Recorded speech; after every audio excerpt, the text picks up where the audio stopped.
Betsaida é uma cidade, assim como Corazim, uma cidade em que Jesus fez muitos milagres lá, muitos milagres Jesus fez nessa cidade. Mas era uma cidade muito incrédula, muito incrédula. E um pouco antes, no livro mesmo de Marcos, no capítulo 5, é quando Jesus profere 3 ais. Ai de Corazim, ai de Betsaida e ai de Cafarnaum. E esse ai é como se fosse assim, era uma maldição que Jesus estava jogando sobre essa cidade. Por quê? Porque ele fez muitos milagres lá, ele fez grandes maravilhas, mas a cidade era uma cidade incrédula e ela, mesmo com tantos milagres, ela não se converteu ao Senhor Jesus. Olha, a cidade não se converteu, mesmo com milagres, mesmo com tanta coisa tremenda que Jesus fez nesse lugar. Então esse texto que nós lemos diz que ele, quando ele chegou lá nessa cidade, lhe trouxeram um cego. Repare que o cego foi trago por alguém. O cego não chegou lá. Ele foi caminhando com os seus próprios pés, o cego não ficou sabendo. E Jesus está na cidade. Porque na Bíblia tem várias histórias que falam de outros cegos. O cego de Jericó ficou sabendo, Jesus está passando aí. Começa a clamar, Jesus, filho da Davi, tem misericórdia de mim. Então o cego, apesar de não ver, ele ouve as histórias, ele ficou sabendo dos milagres. Então ele segue Jesus e pede milagre. Jesus vai lá e o cura. Não foi um ou dois, foram muitos cegos. Só que nessa história aqui, nesse relato em Betsaida, foram algumas pessoas que a Bíblia não diz. Inclusive a Bíblia nem diz se foi discípulos ou se foram pessoas daquela cidade. Mas alguém pegou esse cego, levou até Jesus e falou, toca nele. Falaram para Jesus, toca nele.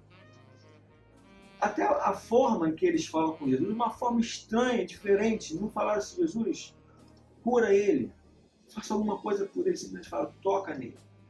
Então o texto já começa assim com uma atitude diferente dos outros lugares, por causa exatamente da cidade.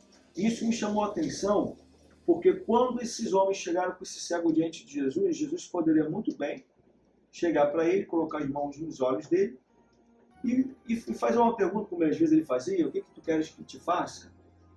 Ah, eu quero ver, então veja, né? Ou então perdoar os pecados, não sabia qual o motivo da enfermidade que ele tinha, mas não. Jesus pega esse cego, sai da aldeia com ele. Primeira coisa que Jesus fez, Jesus não interrogou, não perguntou o que ele queria, Jesus simplesmente pegou esse cego e depressa saiu da aldeia com ele. E quando saiu da aldeia, foi lá, colocou as mãos nos olhos dele.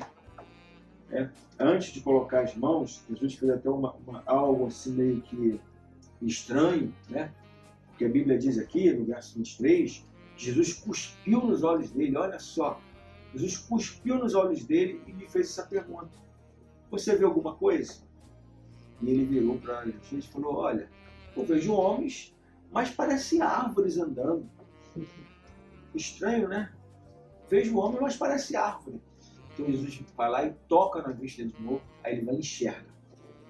Jesus pegou esse homem e tirou da cidade, tirou lá daquela região, porque era uma cidade incrédula. Era uma cidade que, apesar de muitos milagres terem vivenciado, eles não acreditavam, eles não queriam saber de Jesus.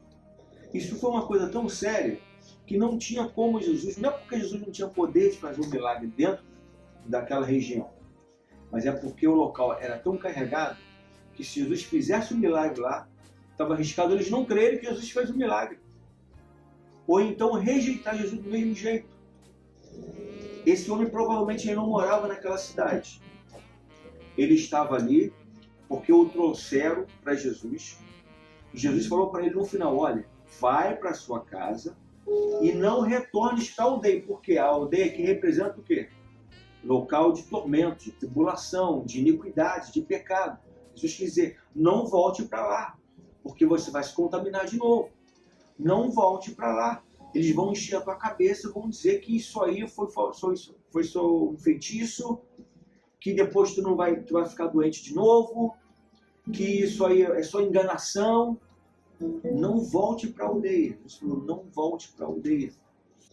Muitas vezes nós queremos voltar na aldeia, porque a aldeia tem boas memórias, tem boas lembranças. São aquelas amizades, quando a gente está sendo angústia, não, aquele cara era o cara, aquele cara era meu amigo mesmo. Será que era, gente? Será que era? Será que aquela roda era aquela roda que realmente está torcendo pelo teu bem? E nós precisamos entender que existe na nossa vida aldeias que nós precisamos abrir mão para estar debaixo da bênção do Senhor. Mas Deus está falando para mim e para você: saia da aldeia. Se você já saiu, não volte para lá, porque se voltar, você não vai conseguir se livrar.